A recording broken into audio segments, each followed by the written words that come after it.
Caro telespectador, retornamos com o advogado criminalista Dr. Luiz Kogan para falar sobre o crime organizado. Então, Dr. Kogan, em todo o país aumentou, e nós sabemos disso, o número de assaltos a caixas eletrônicos. Ao que se deve esse aumento, em primeiro lugar? Como estas quadrilhas estão selecionadas para o crime organizado? Bom, doutor, essa é uma questão que vem aumentando muito. Primeiro, eles já vão direto ao acesso do dinheiro, ao caixa eletrônico. O caixa eletrônico está ali, via de regra, a segurança em torno do caixa eletrônico, ela não é efetiva, tem não é eficiente, né? Não é eficiente, e deixar um indivíduo, um segurança sozinho, ou dois, ou por vezes não há segurança em postos de gasolina, só há o frentista ali, que não tem a menor condição de fazer uma segurança eficiente. Então, é uma forma que a criminalidade organizada vem buscando para obter o seu lucro. Isso vem aumentando e muito no país. Se analisarmos notícias dos mais diversos estados, isso vem crescendo, e os bancos já tentaram, de alguma forma, coibir essa prática, colocando aquelas tintas que mancham as notas. Entretanto, os criminosos são artistas. Então, assim como a forma de segurança acaba por evoluir, eles acabam por evoluir e descobrir como isso não acontece. E vem aumentando. Nós temos observado que por diversas vezes, isso tem relação direta com a polícia.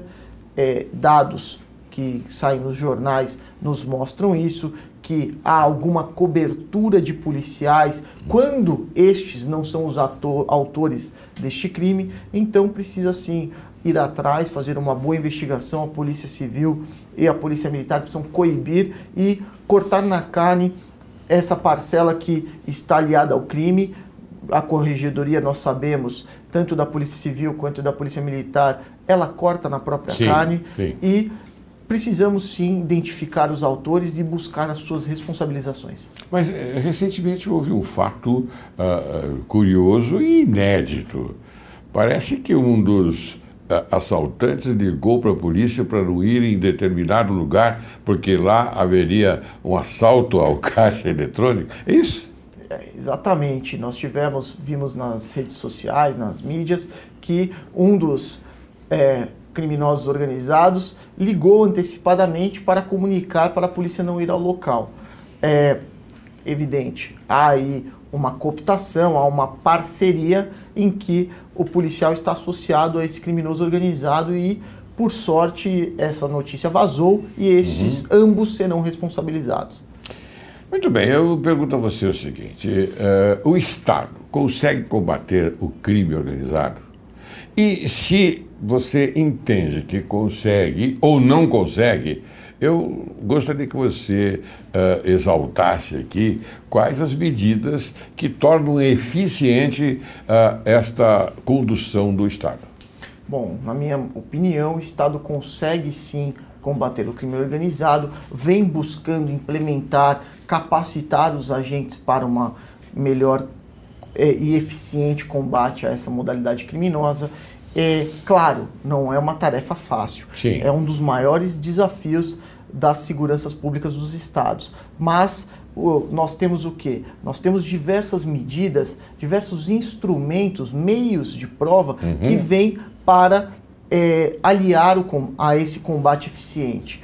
Hoje, sem dúvida, nós podemos falar aqui com tranquilidade da colaboração premiada. A colaboração premiada em que se oferece um acordo feito entre o delegado na fase investigatória ou o Ministério Público, tanto na fase investigatória quanto na ação penal, ou até depois da ação penal, em que ele, com um agente desse cenário criminoso, ele faz um acordo para que, visando responsabilizar todos os agentes daquela organização criminosa e recuperar o quê? O dinheiro. Não há crime organizado sem dinheiro. Então, a melhor forma de combate ao crime organizado é combater eficientemente a lavagem.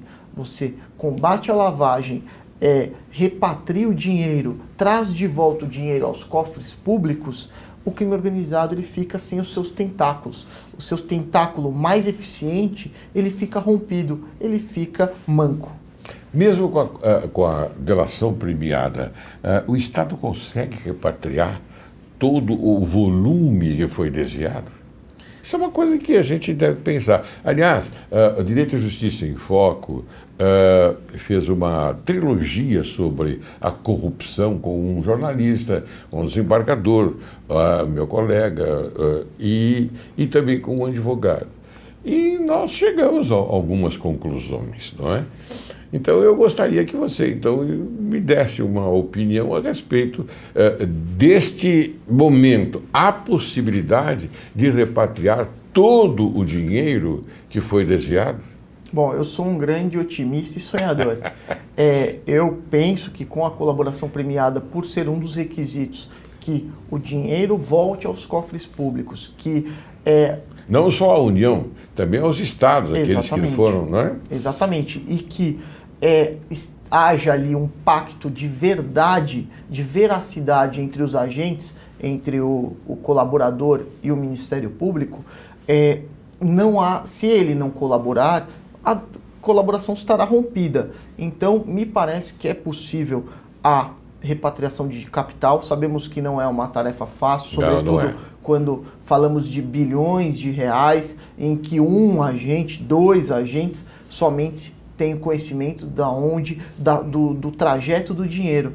Então, porque, ao meu ver, o Estado, através do Ministério Público, da Receita, da Advocacia Geral da União, já tentaram buscar o rastro do dinheiro e não conseguiram. Então, nesse momento, o ideal é que o colaborador forneça essas informações.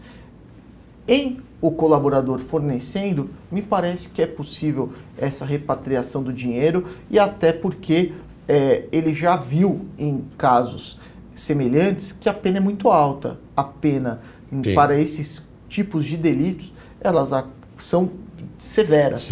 Então, ele quer colaborar para não ficar 20, 30 anos na prisão. Muito bem, vamos passar agora a dizer que você, naturalmente, é um expert no assunto, não é, sobre a Convenção de Palermo.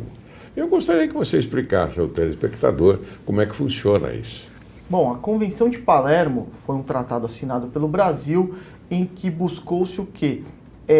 A Convenção de Palermo nada mais é do que a Convenção contra o Crime Organizado Transnacional. Então, olhando-se o crime organizado no mundo, a Convenção de Palermo buscou que os países uniformizassem determinados temas e, sobretudo, e esse ponto é o mais relevante da Convenção, houvesse o quê? Uma cooperação entre os países. Por quê? Num primeiro momento era muito difícil que o Brasil conseguisse uma informação de um outro país. Então veio a Convenção de Palermo e facilitou essa cooperação. Hoje, por exemplo, o Brasil tem um acordo com o Panamá. Certo. Tem um acordo com inúmeros países, até com o Panamá. Então consegue obter informações de uma forma mais célere, porque nós sabemos, dinheiro, quando está, por exemplo, envolvido na Bolsa de Capitais, ele acaba circulando de uma forma muito rápida. Sim, sim. Em questão de minutos, há essa circulação e o dinheiro acaba desaparecendo.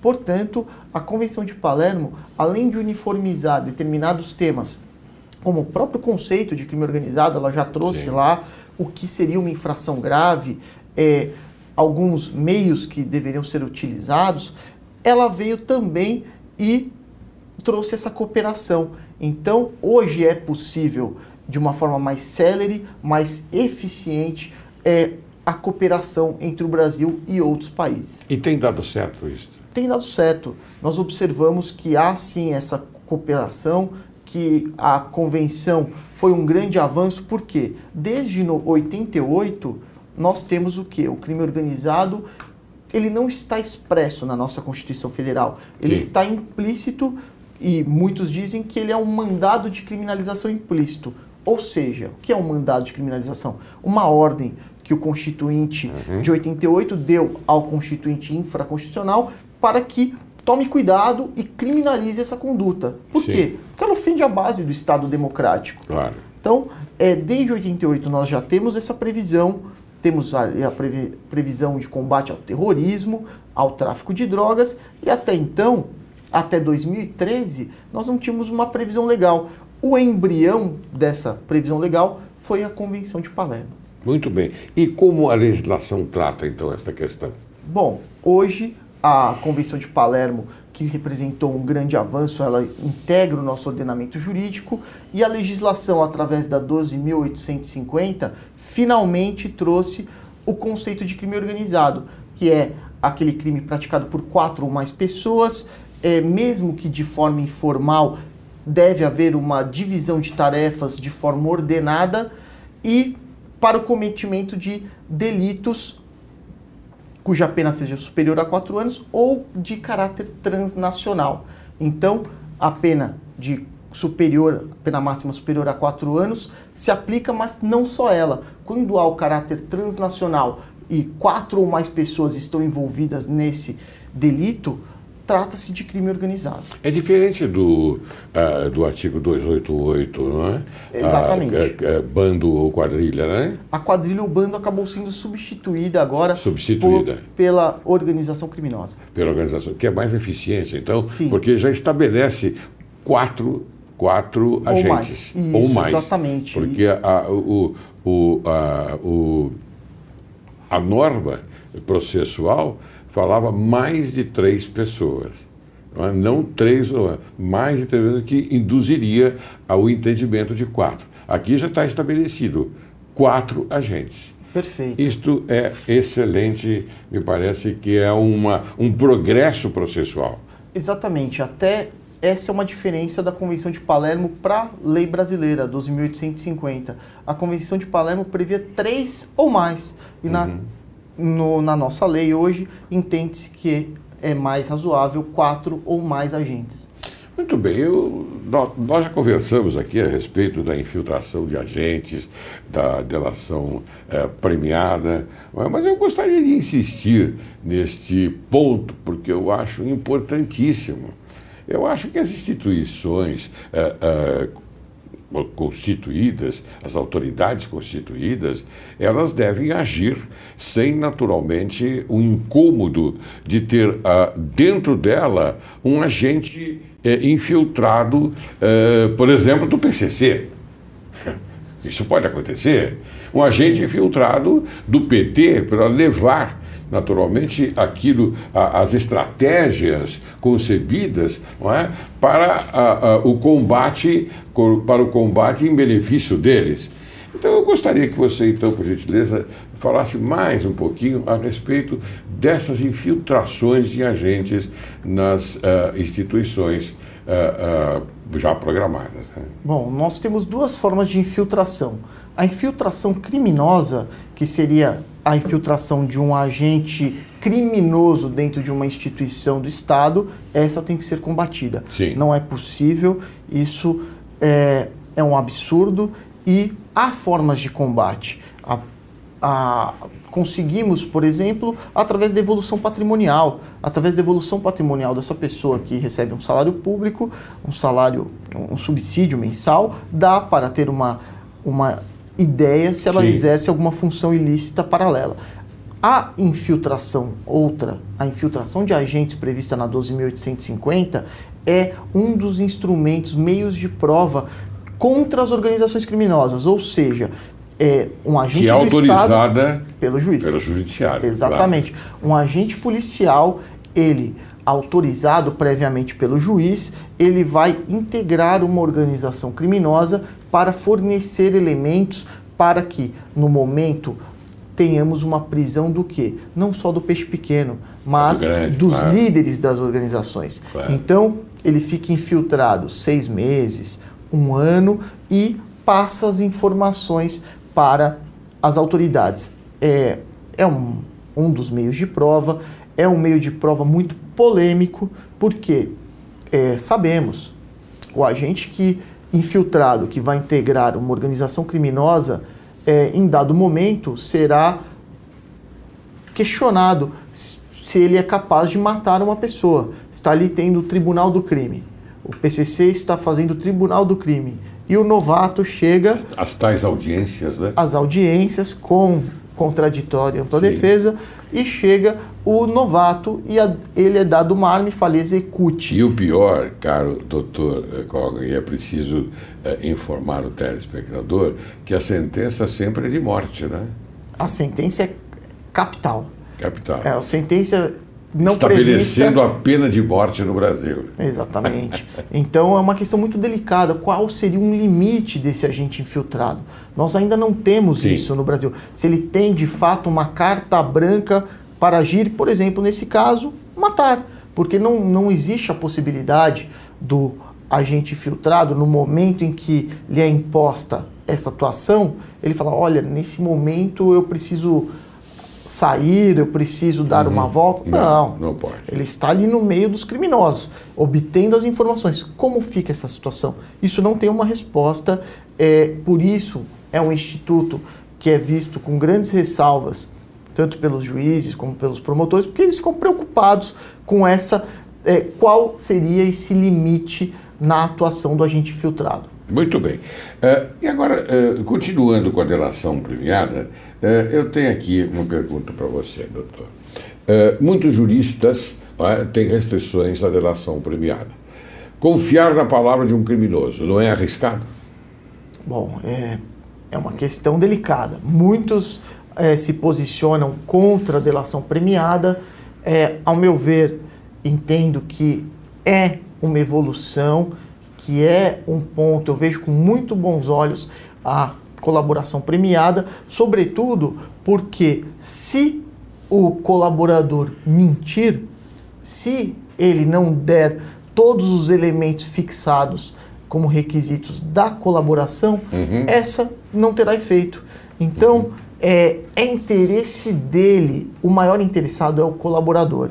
O maior interessado em tentar se evadir, livrar-se das sanções, das penas privativas de liberdade, é o colaborador. Então, a partir do momento em que ele faz um acordo, esse acordo só terá validade se ele cumprir efetivamente e falar a verdade. Não mentir, né? Exatamente. Não pode mentir, não ter aquela opção de uma outra versão, porque a versão apresentada inicialmente, ela passa a já não ter mais valor a partir do momento em que ele se compromete a falar a verdade. Exatamente. A partir do momento em que ele se compromete a fazer uma colaboração premiada, a ele é explicado todos os requisitos e as consequências. Então, caso ele venha a omitir, a mentir, e isso fique comprovado, nenhuma validade terá a este dado. Muito bem. Doutor, eu já estou quase finalizando o programa, mas eu gostaria de saber de você, um excelente advogado que é, você então vem de uma família produtiva nas causas da justiça em prol da sociedade. Eu gostaria que você me respondesse se acredita que ocorra compra de sentença no judiciário.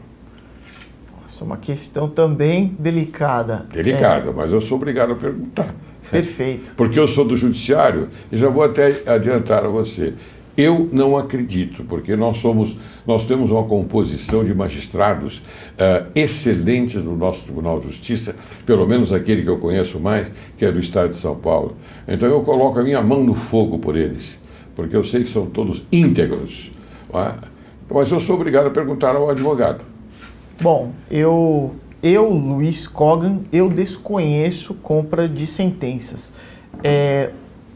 Tenho inúmeros amigos na magistratura, admiro todos, são pessoas corretíssimas, de uma retidão ímpar, não há nada, menor indício que eu pudesse imputar a ninguém. Entretanto, dados que eu vejo somente pelas mídias, mostram que, por exemplo, tivemos um problema no STJ, uma vez em que determinado ministro acabou sendo afastado. Essa é uma questão que, no estudo do crime organizado, aqui falando academicamente, no estudo do crime organizado, demonstra-se que seria uma parceria muito produtiva para o criminoso organizado. Então, determinadas liminares em plantões acabam levantando suspeitas e elas devem ser investigadas. Mas nós não podemos aqui levantar qualquer dúvida sobre o Poder Judiciário, sobre o Ministério Público, que são instituições de extrema seriedade. Você sabe muito bem que esse programa aqui foi feito exclusivamente para falar sobre o Judiciário, o Ministério Público, a advocacia, porque nós temos uma carência de informação ao público, ao povo. A mídia forte não informa o povo jurisdicionado como nós aqui do Direito e Justiça em Foco fazemos. Então, eu gostei muito da sua apresentação. Você é um brilhante advogado, leve isso consigo.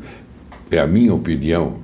Eu, como sou desembargador, aposentado, tenho uma convivência com processos criminais, você exatamente advogado criminalista, eu parabenizo, viu? Mas eu quero agora que você apresente as suas considerações finais para que eu possa encerrar o programa. Bom, gostaria aqui de registrar, é uma honra participar do programa do desembargador Laércio Laurelli. Muito obrigado. Fico muito feliz de podermos aqui cumprir essa função social de difundir informações que por vezes não são tão conhecidas da nossa audiência. Quero também registrar o agradecimento pela homenagem ao meu avô. Foi corregedor-geral do Ministério Público, sempre me inspirei nele. Ele é o exemplo de retidão que nós temos maior em casa e todos seguem os seus passos. Então, com 90 anos hoje, não é sempre que a gente pode, aqui na televisão, poder fazer essa homenagem. Deixar um grande beijo para ele, um abraço para o senhor e muito obrigado pelo convite. Eu agradeço imensamente e renovo ao nobre Dr. Arthur Kogan esta homenagem que fizemos hoje com a presença do seu neto, que para mim valeu a pena. Valeu a pena porque é um jovem que segue os passos de um grande homem. Muito obrigado. Obrigado.